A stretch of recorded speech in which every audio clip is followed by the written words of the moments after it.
नमस्कार बच्चों, स्वागत करती हूँ मैं आपका आज की इस वीडियो में। आपको पता है कि अभी आपके एग्ज़ाम चल रहे हैं जो कि अर्धवार्षिक के एग्ज़ाम हैं 2023 से 24 है ना?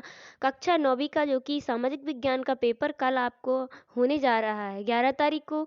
चलिए आइए मैं उसका पूरा हल लेके आ गई हूँ। तो अभी तक चैनल को सब्सक्राइब नहीं किया तो सब्सक्राइब कर लें और वीडियो को लाइक करें, कमेंट करें, दोस्तों के साथ शेयर करें क्योंकि यही आपका पेपर है जो कि आने वाला है सोमवार के दिन जो आपका पेपर है सामाजिक विज्ञान का, जिसमें आपका समय कितने घंटे का रहेगा? समय अपना 3 घंटे का रहेगा, जिसमें पूर्णांक रहेंगे अपने 75। कितने रहेंगे? 75 और कुल प्रश्न जितने भी आपके प्रश्न हैं, प्रश्न पूरे 23 रहेंगे। जैसे आप निर्देश में देख सकते हैं, सभी प्रश्न हल करना अनिवार्य है। इनकी जितने भी प्रश्न हैं पूरे आपको हल करने हैं और क्रमांक 1 से 5 तक वस्तुनिष्ठ प्रश्न हैं। प्रत्येक प्रश्न 6 अंक निर्धारित है ना? और फिर इसके बाद क्या है, आप देख सकते हैं यहाँ पे आप पढ़ लीजिएगा, ये निर्देश दिए हैं। फिर यहाँ पे अपने प्रश्न आ गए हैं। निम्नलिखित प्रश्नों के सही विकल्प चुनकर लिखिए। तो सही विकल्प पहले पढ़ना है, क्या है? कर्क रेखा किस राज्य से नहीं गुजरती? तो आपको इसमें टिक कर देना है, यही पेपर आएगा, आप देख लेना है ना। इसीलिए अभी तक चैनल को सब्सक्राइब नहीं किया तो सब्सक्राइब कर लें ताकि आने वाले जो भी आपके पेपर बचे हैं वो आपको जल्दी से मिल जाए, है ना। 2 पेपर 3 पेपर हो गए हैं आपके और जितने भी बचे हैं उनके हल मिल जाएंगे, है ना। आप देख लीजिएगा। इसके बाद क्या है, किस नदी को दक्षिण भारत की गंगा कहते हैं? तो आपको यहाँ पे टिक करना है। फिर तीसरा प्रश्न क्या है, खूनरेवी वार की घटना कब हुई? चौथा क्या है, सन 2015 तक देश में औरतों को वोट डालने का अधिकार नहीं था। फिर पांचवा प्रश्न है, पालमपुर गांव में विभिन्न जातियों की लगभग किस्में, है ना। आप देख सकते हैं। फिर छठवां प्रश्न है इसी प्रकार, भारत में सर्वाधिक गरीब संख्या वाला राज्य।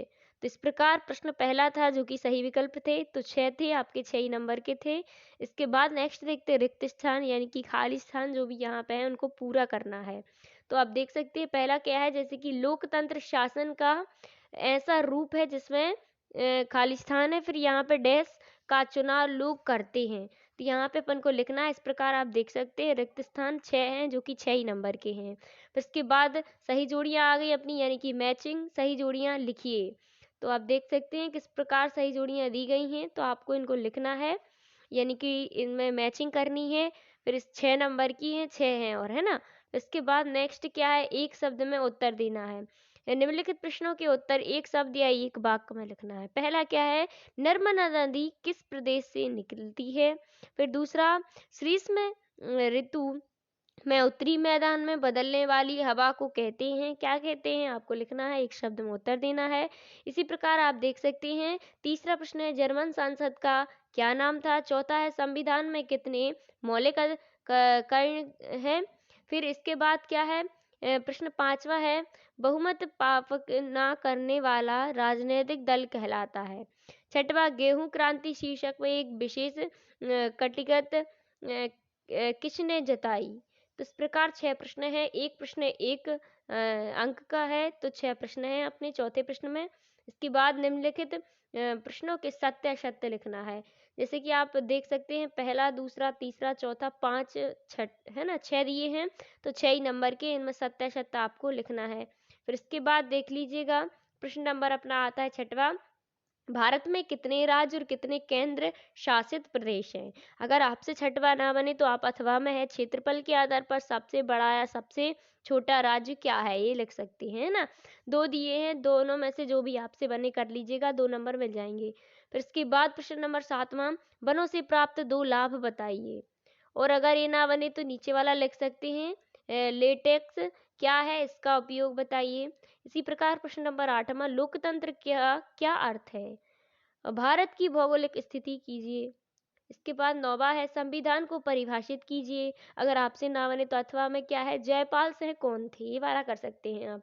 प्रश्न 10वां, अम्ल वर्षा क्या है? अगर आपसे 10वां ना बने तो अथवा में एक और दिया रहता ऑप्शन आपको, वो ना बने तो आप नीचा वाला कर सकते हैं, उसमें भी 2 नंबर आपको मिल जाएंगे। जैसे कि वृष्टि छाया प्रदेश क्या है? इसके बाद 11वां है, आर्थर यंत्र कौन था? फ्रांस में 14 जुलाई का क्या महत्व है? फिर 12वां है, खूनी परिवार की घटना है यहाँ पे, सॉरी है ना, क्या है, खूनी परिवार की घटना क्या थी? और अथवा में क्या है, लेबर पार्टी का गठन कब और कहाँ हुआ था। इसके बाद 13वां है, गठबंधन सरकार किसे कहते हैं। अथवा में है, विधायिका क्या है, स्पष्ट कीजिए। 14वां, बेरोजगारी से क्या आशय है, मौसमी बेरोजगारी को परिभाषित कीजिए। 15वां है, सेवा क्षेत्र क्या है, बताइए। अथवा में क्या है, प्राथमिक क्षेत्र को उदाहरण सहित बताइए, है ना। फिर 16 है, सम जलवायु किसे कहते हैं। और फिर अथवा में क्या है, सर्वाधिक वर्षा वाले दो स्थान बताइए। उत्तर है सॉरी इसका प्रश्न है 17वां, उत्तर भारत की नदियों को दो विशेषताएं लिखी हैं। जो उत्तर भारत की नदियां हैं उनकी दो विशेषताएं लिखनी है यहाँ पे। फिर अथवा में अरब सागर में गिरने वाली दो नदियों के नाम लिखिए। प्रश्न नंबर 18वां है, भारत एक उपमहाद्वीप है, स्पष्ट कीजिए। फिर अथवा में क्या है, भारतीय उपमहाद्वीप में कौन कौन से देश हैं। फिर 19वां है, लोकसभा राज्यसभा से अधिक शक्तिशाली है, स्पष्ट कीजिए। और अथवा में है, प्रधानमंत्री के कार्य बताइए। प्रश्न नंबर आ गया है 20वां, पर्ल हार्बर की घटना के बारे में बताइए। और अथवा में द्वितीय विश्व युद्ध का तत्कालिक कारण क्या था। फिर 21वां है, वांगर व खादर में अंतर स्पष्ट कीजिए। और अथवा निर्वाचन आयोग के कार्य बताइए। फिर प्रश्न नंबर आता है 22वां, भारत में निर्धनता दूर करने हेतु उपाय बताइए। फिर इसके अथवा में क्या है, भारत में निर्धनता के कोई 4 कारण समझाइए। फिर प्रश्न नंबर 23वां आता है जिसमें आप मानचित्र रहता है ना। दिए गए मानचित्र को निम्नलिखित किन्हीं 4 को दर्शाइए। जो अपन को यहाँ पे मानचित्र दिए आप देख सकते हैं, 8 मानचित्र दिए हैं जिनके नाम क्या है, कर्क रेखा दिया है, एमपी, नर्मदा नदी, चिल्का झील, राजस्थान, कन्याकुमारी, पूर्वीतर, फिर जम्मू कश्मीर। इनमें से अपन को 4 को दर्शाना है। आप देख सकते हैं मानचित्र में 4 को दर्शा देना है। तो इसी प्रकार हो गया है अपना 23वां प्रश्न। इस जो कि इस पेपर थे इसमें 23 क्वेश्चन थे जो कि अपन के हो गए हैं, आप देख सकते हैं यहाँ पे। तो आप पढ़ के जाइएगा क्योंकि यही प्रश्न आपको वहाँ पे देखने को मिलेंगे, इसीलिए आप इनको पढ़ के जाएं। और ऐसे ही अगले पेपर की तैयारी आपको करनी है तो चैनल को सब्सक्राइब कर लें क्योंकि आपको पहले से प्रश्न पत्र मिल जाएंगे। तो आप इनको अच्छे से पढ़ के जाइएगा। थैंक यू, धन्यवाद। मिलते हैं नेक्स्ट वीडियो में अगले पेपर में, तब तक के लिए थैंक यू।